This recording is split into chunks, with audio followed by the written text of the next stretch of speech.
Welcome back to the Sipping Daily Dose. There's Susan sipping and laughing, and that's a great way to start.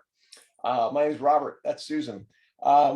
So one thing I get revelations sometimes when I'm out on my runs. It's one of the reasons I really enjoy running, and I didn't always. I wasn't a distance runner at all. I really loathed running when I was younger. I was more into sprint sports and the high intensity things. A book called She Running helped me find running at a pace. And this was it. This was, how to run and basically to make it stop hurting. Right. And there are mechanics and metrics and, scientific physics based realities that all play into the motion and the kinesthetics that all made that work. Book just made sense to me. And I have run pain-free ever since, about 10 years now. And with enjoyability for what the sake of running is, not for me to run times and distance, whatever, those things happen as they happen. It's for me to access my mind and my creativity, my freedom, to give John Baptiste his proper shout. Yeah, So flow. the thought today, and I'm looking at my board because I wrote this down. Here's what it was. It has to do with finding your pace, metaphorically. Okay. Yeah. How fast I'm going to run. When I released, because my early, first half marathon I did was like, I got to beat 2 hours, and I did it, but it really hurt because I was running with that aggression and that time clock. I don't run with that time clock anymore. I run with a set pace that feels good, and I find that, and I think it's variable based on my condition and the weather and all sorts of things. When I find that pace, it leads to flow. And I think there's great metaphor in that. What do you think about finding your pace as a metaphor? It's beautiful. It's not an expression I've ever heard before. It's it speaks to me of knowing yourself, recognizing when you're in that space that's not somebody else's voice in your head or somebody else's time clock or somebody else's expectation that you have to do this to get a run that's of benefit to you. Well, you're an individual. We all are. So our pace, how did you say it? Finding your pace? Find your pace. Yeah, yeah. That to me is very much about honoring your own truth, which seems to be a strong component of my thinking these days. I think it has to do, yes, and I think it has to do with, why you do what you do, right?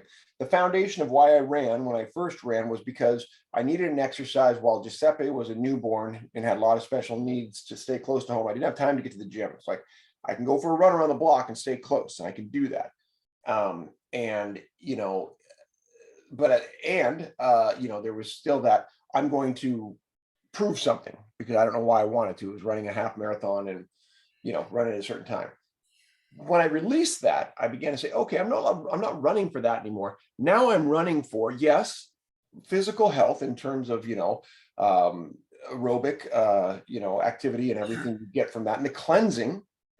And like I said, more importantly, mental health. That's really the physical to me is secondary to what I get mentally from my workout and the freedom I get of thought and expression in my mind when I run. It's very joyful. And that freedom it gets rid of those old messages and whatever boundaries there might be and voices and stuff. And that, I mean, flow is the right word. You drop into this space. Yeah. I'm really happy for you. I love that you can do that. Yeah. And part of it is too, it's so foundational. It honors my dad. I'm out there sometimes knowing what running meant to him foundationally. And I didn't like running. I didn't get how he ran like that, right? I was like, oh my God, look, I'll never do that, right? Things we say as kids. And then when I'm out there, I think about him and I go, boy, if he could. And it makes me think, I'm going to do this as long as I can because dad would like to be. And I'm honoring him. Yes, you are. You know, I have a question about those days when you were a kid and your dad was running. yeah. Did he encourage you to run or ask you to run with him or tell you great things about running? No, dad is a quiet guy growing up. His leadership in our family was as a provider. He didn't, I mean, there was a time before our relationship developed that I knew, in fact, there was a void. I really wished he would have been that for me, that he would have been that kind of guide. He was a quiet, stoic leader, not very emotionally available.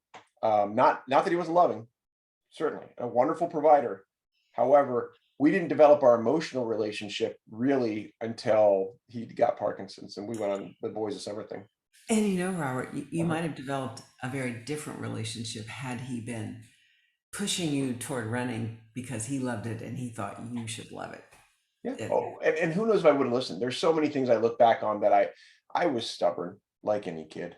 You know, I last memory for today, and then we'll call our 5 minutes. But I was thinking back on, a great a journalism teacher who was very good to me in my undergrad studies, and I mean, a couple times I was a jerk to him, and he was good to me, and I was like, God, I owe that guy a big thanks. And over the years, I've apologized and we've continued to grow. But here's the brief story. He was from the old school of journalism, and we got a new reporter, a younger reporter, to come and teach one of our classes. And we were so excited because this guy was actually on the air, as opposed to our teacher, who was, a dinosaur. And we actually signed a petition to have this new teacher teach the next level that was supposed to be the, senior teachers That's thing. right. And I made sure to sign my name as big as possible. I said, I'm going to put my Oh, John Hancock on this. John What Hancock. an arrogant, stubborn, and he laughed it off and went on to be a great mentor and friend. So And good, what's so good grace cool, and shout out to Kenneth Tim Wolfmeyer. Thank there you. you go. Mr. Dr. Wolfmeyer, You can teacher. put the cap on this. We're over time. Are we good? Yes, we're good. Okay, I thought you had something else. I want to make sure I cut you off, but we're over time. We'll see you next time.